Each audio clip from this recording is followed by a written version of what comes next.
Anchor లోబోకి సంవత్సరం jail శిక్ష. 7 ఏళ్లైనా కానీ లోబోని విడిచిపెట్టని కేసు. లోబో నిర్లక్ష్యం వల్లే 2 వ్యక్తుల మృతి. నమస్తే, వెల్కమ్ టు దిశా టీవీ.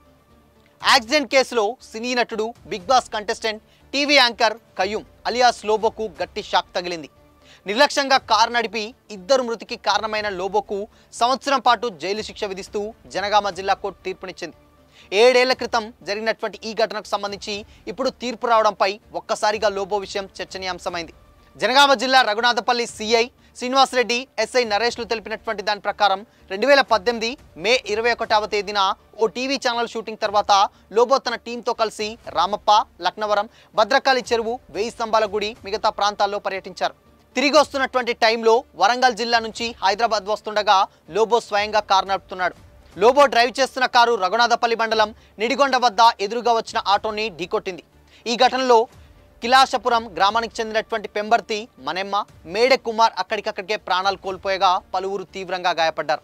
ఆ ఇన్సిడెంట్లో కారు కూడా అదుపు తప్పి బోల్తా పడడంతో అందులోని వారు కూడా గాయపడ్డారు.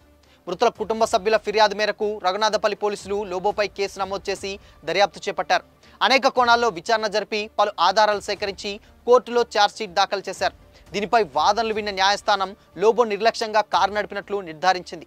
2 మృతికి కారణమైనటువంటి లోబోకు ఏడాది జైలు శిక్షతో పాటు 12,500 రూపాయల జరిమానా విధిస్తూ న్యాయమూర్తి తీర్పునిచ్చారు. డిఫరెంట్ గెటప్స్తో కనిపించే లోబో ఫస్ట్లో సినిమాల్లో చిన్న వేషాలు వేశాడు. ఆ తర్వాత స్టార్ మా మ్యూజిక్, స్టార్ మా ఛానల్లో యాంకర్గా, హోస్ట్గా పనిచేశాడు. ఆ క్రేజ్తో బిగ్ బాస్ హౌస్లోకి అడుగుపెట్టాడు. అయితే టీవీ షోలో మాదిరిగా అక్కడ ప్రజల్ని ఎంటర్టైన్ చేయడంతో వెనకబడ్డారు.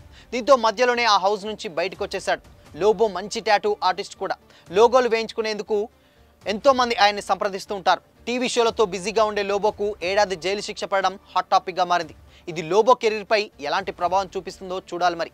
ఇకపోతే లోబో నెక్స్ట్ హైకోర్టుకి వెళ్తారా లేకపోతే ఎక్కడికి వెళ్తారన్న విషయం కూడా ఇప్పటికీ కొంచెం కన్ఫ్యూజింగ్గానే ఉంది. సో మొత్తంగా అక్కడ జనగామ జిల్లా కోర్టు విధించినటువంటి తీర్పుకు మాత్రం డెఫినెట్గా షాక్కు గురైనట్లే తెలుస్తుంది లోబో. ఎందుకంటే సంవత్సరం పాటు జైలు శిక్ష అంటే అంత ఈజీ కాదు. సో 7 ఏళ్ల క్రితం జరిగినటువంటి ఇన్సిడెంట్ కూడా ఇప్పటికీ హియరింగ్కి వచ్చి ఒక కేసు అయితే ఫైల్ అవడంతో ఈ హియరింగ్లో కంప్లీట్గా లోబోని ఒక నేరస్తుడిగానే పరిగణిస్తూ సంవత్సరం పాటు జైలు శిక్ష వేసింది. సో మరి దీని మీద లోబో నెక్స్ట్ స్టెప్ ఏం తీసుకుంటారో చూడాలి మరి.